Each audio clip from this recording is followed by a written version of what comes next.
Did you hear what happened to Elias? 26 years, and they just threw him out like garbage. The whispers started early that Tuesday morning, rippling through the 42nd floor of Meridian Tower like wildfire. Paisley Hoffman clutched her coffee mug tighter.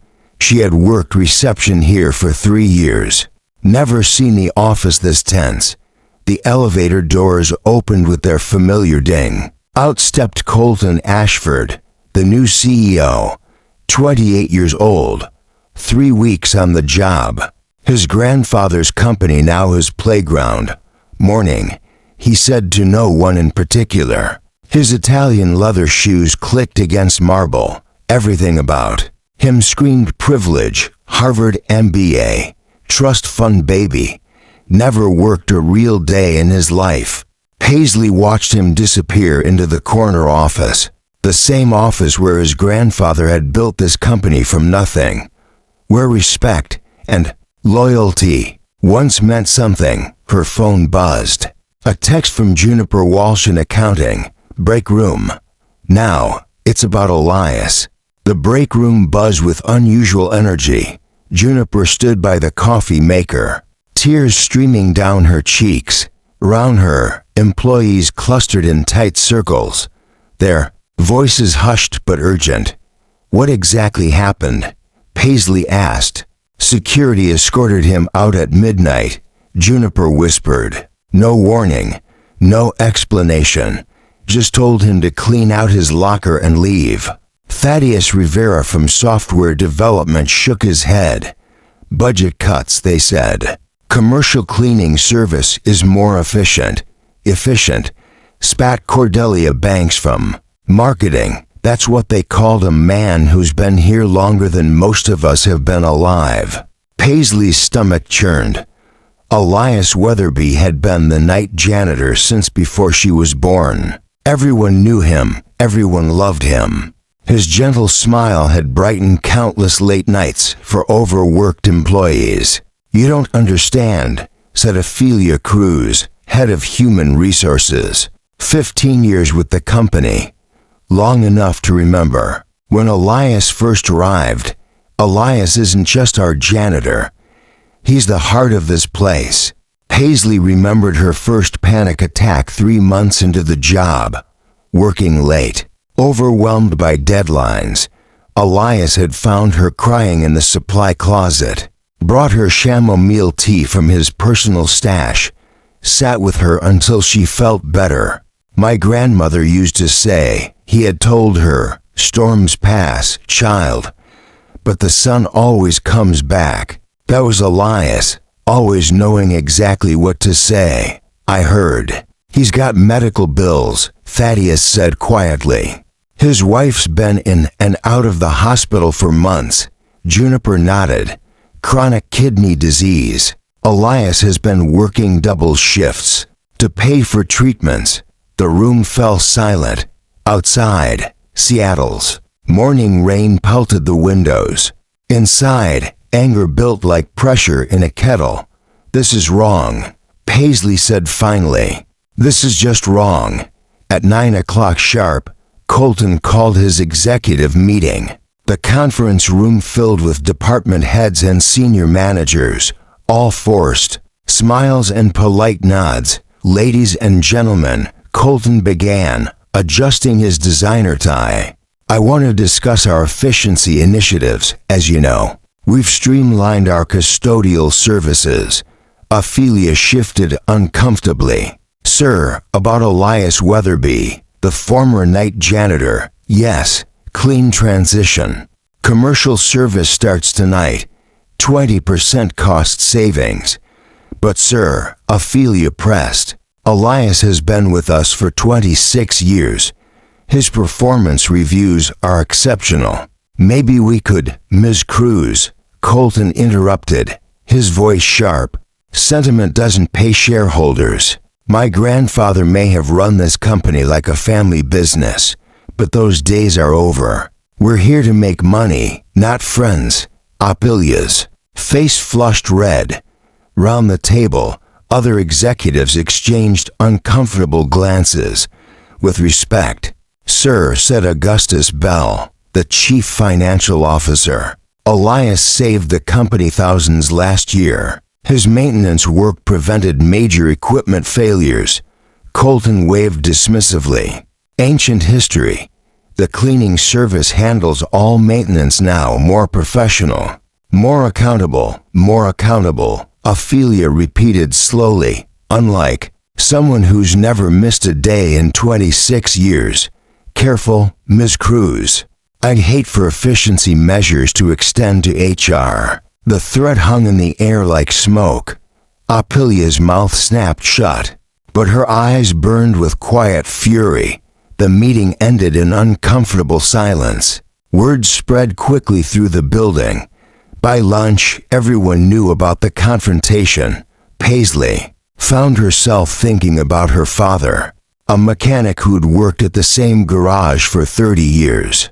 Always said a man's worth wasn't measured by his salary, but by his character. Elias has more character in his pinky finger than that boy has in his whole body, her father would have said that evening as employees filed out of Meridian Tower. Something unexpected happened.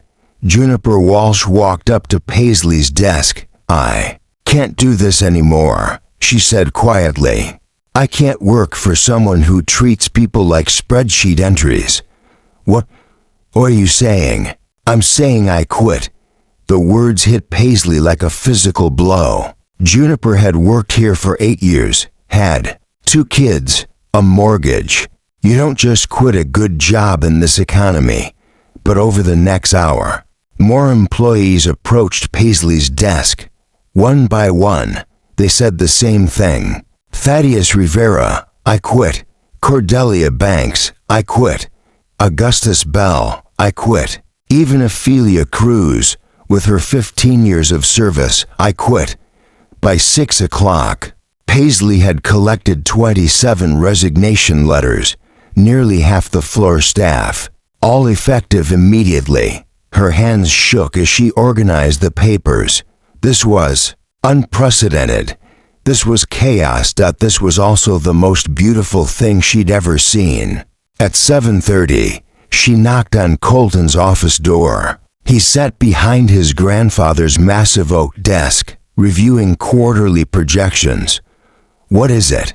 "Paisley." She placed the stack of letters in front of him. "Resignations, sir. 27 of them." Colton's face went pale. He grabbed the papers, scanning them quickly. This is impossible. People can't just quit." "Actually, sir, they can. And they did." "But why? What's their problem?"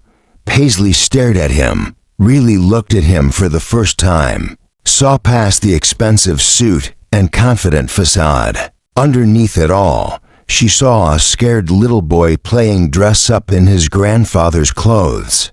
"Their problem, sir, is that you fired the wrong person. Elias was just a janitor." "No, sir. Elias was the soul of this company, and you threw him away like he meant nothing." Colton's hands trembled slightly. "This is emotional nonsense. They'll come crawling back when they realize how hard it is to find new jobs. Maybe. Or maybe they'll find employers who actually value loyalty and decency." Paisley turned to leave, then stopped. "Oh, and sir, I quit too." She walked out of Meridian Tower that night feeling lighter than she had in months. Outside, she found Juniper and several others gathered on the sidewalk. Despite the rain, they were all smiling. "So what now?" Thaddeus asked. "Now we go see Elias," Ophelia said. "Make sure he knows he's not alone." They found Elias Weatherby's address through old company records, a modest house in the Rainier Valley neighborhood. The porch light flickered, casting dancing shadows on the rain-soaked steps. Elias answered the door in his bathrobe. His weathered face showed surprise, then concern. "What are you all doing here? Is everything okay? We came to check on you," Paisley said. "And to apologize." "Apologize? For what, child?" "For letting that boy treat you so poorly." for not standing up when it mattered. Elias's eyes softened. Come in. It's too wet to be standing out there. His living room was small, but warm. Family photos covered every surface. His wife, Delphine, sat in a wheelchair by the window.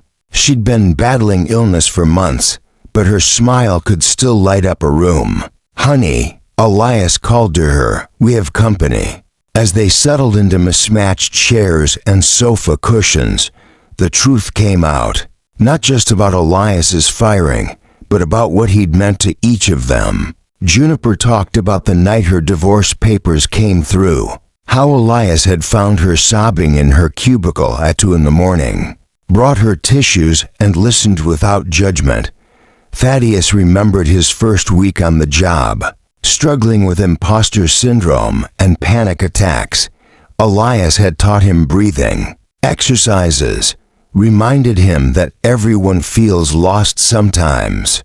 Ophelia shared how Elias had helped her through her mother's death 2 years ago, how he'd covered her shifts without being asked, how he'd somehow known exactly when she needed space and when she needed company. Story after story. 26 years of quiet kindness, of showing up, of caring about people when no one was watching. "You all didn't need to quit your jobs for me," Elias said finally, his voice thick with emotion.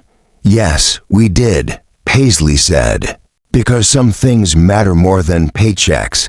Delphine wheeled her chair closer.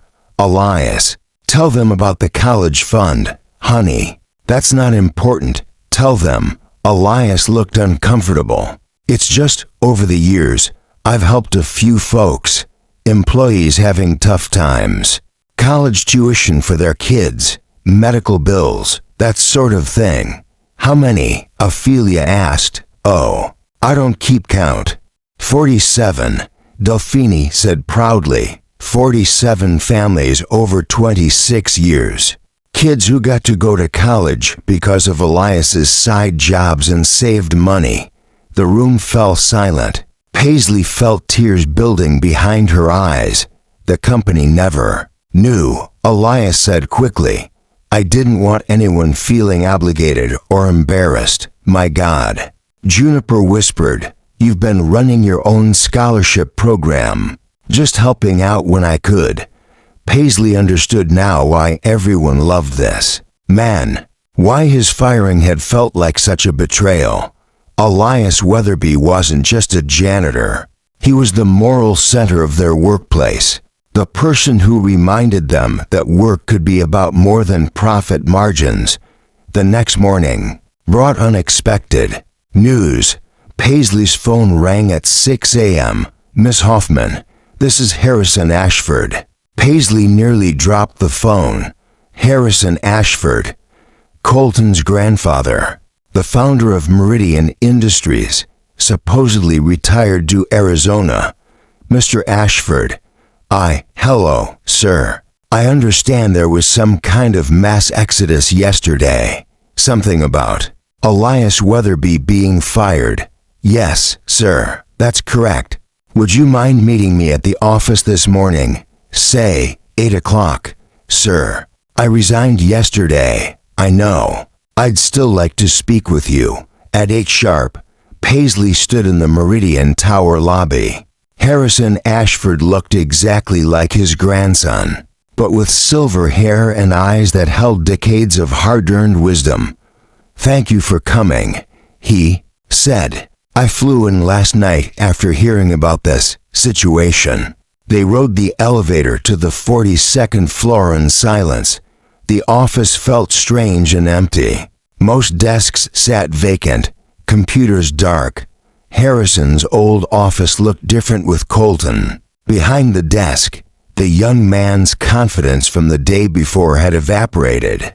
He looked small and overwhelmed. "Grandfather, I can explain, son. Why don't you start by explaining how you managed to lose half your workforce in a single day?" Colton's face reddened. "They're being emotional, irrational. I made a simple business decision. You fired Elias Weatherby, a night janitor. Yes, to save money. Harrison turned to Paisley. Miss Hoffman, would you mind telling me about Elias for the next 20 minutes? Paisley shared everything, not just about Elias's work ethic or kindness, but about his secret scholarship fund, his midnight counseling sessions, his ability to hold the company culture together through simple human decency. Harrison listened without interruption. His expression grew more serious with each story. 47 families. He said finally. College funds and medical bills. Yes, sir. And my grandson fired him to save money on custodial costs. Colton squirmed in his chair. Grandfather, I was trying to improve efficiency, boy. Do you know how I built this company? Hard work and smart investments. Wrong. I built it on relationships, on treating people right, on understanding that employees aren't expenses to be minimized, they're assets to be treasured. Harrison walked to the window, looking out at the Seattle skyline. Elias Weatherby has been with us since you were 2 years old. He's watched this company grow. He's been here for every milestone, every crisis, every celebration. But the bottom line, son, is that you don't understand the first thing about leadership. Harrison turned back to Paisley. I want to offer everyone their jobs back. Full pay. No questions asked. That's very generous, sir. But you're not sure you want to work for my grandson. I understand. Paisley nodded. It's not just about the jobs, sir. It's about respect, about values. What if I told you Colton wouldn't be making personnel decisions anymore? Grandfather, what if I told you he'd be spending the next year learning this business from the ground up, starting in the mailroom? Colton's face went white. You can't be serious, dead serious. You want to run this company someday. Prove you understand what it means to work for a living. Harrison looked at Paisley. Think your colleagues would consider coming back under those conditions? I'd have to ask them. But sir, what about Elias? What about him? Will you offer him his job back too? Harrison smiled for the first time that morning. Miss Hoffman, I'm not offering Elias his old job back. Paisley's heart sank. I'm offering him a new one. Director of Employee Relations, full benefits, office on this floor, and a budget to formalize that scholarship program he's been running, sir. 47 families, Miss Hoffman. 47. That's not the work of a janitor. That's the work of someone who understands what this company should really be about. 2 hours later, Paisley stood on Elias's front porch again. This time, she wasn't alone. Harrison Ashford had insisted on delivering the news personally. Elias opened the door in his work clothes. He'd been preparing to start job hunting. Mr. Ashford, sir, what are you doing here? I came to apologize, Elias, and to offer you a job. Sir, I appreciate the gesture, but not your old job. A new one, Director of Employee Relations. Your own office, full benefits, and funding for that scholarship program you've been secretly running. Elias's mouth fell open.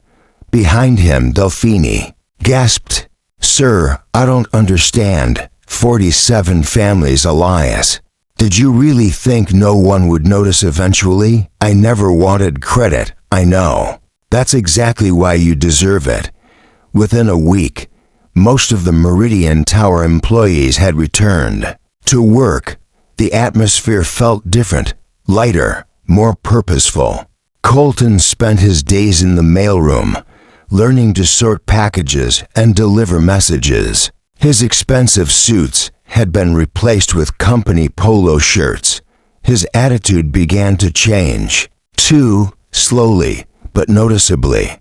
Elias's new office sat 3 doors down from the executive suite. His first official act was to establish the Meridian Family Fund, providing emergency assistance and educational support for employee families. His second act was to institute monthly coffee hours, where any employee could come talk about workplace concerns or personal challenges.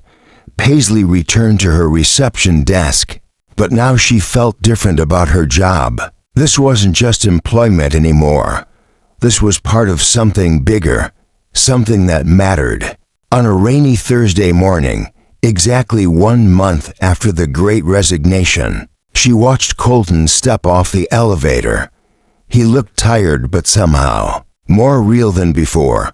"Morning, Paisley," he said, actually looking at her this time. "Good morning, Colton. I wanted to thank you." "For what?" "For teaching me what I didn't know I needed to learn." He continued toward the mailroom, his steps less confident, but more genuine. Later that day, Paisley found herself in Elias's office. He was reviewing scholarship applications, his reading glasses perched on his nose. "Busy day?" she asked. "Good day." He corrected. 15 applications this week. Kids wanting to study everything from nursing to engineering. Their parents must be grateful. "We're all just looking out for each other. That's what families do." Paisley smiled. He was right. Of course, Meridian Industries felt like a family. Again, not because of company policies or mission statements, but because of the simple recognition that people matter more than profit margins. Outside, Seattle's eternal rain continued its gentle drumming against the windows. But inside the 42nd floor of Meridian Tower, the sun was shining bright. Sometimes, the most important revolutions start with the smallest acts of kindness. Sometimes standing up for what's right means risking everything you think you need. And sometimes, just sometimes, doing the right thing leads to something even better than what you had before. Elias Weatherby had always known these truths. Now, finally, everyone else did too.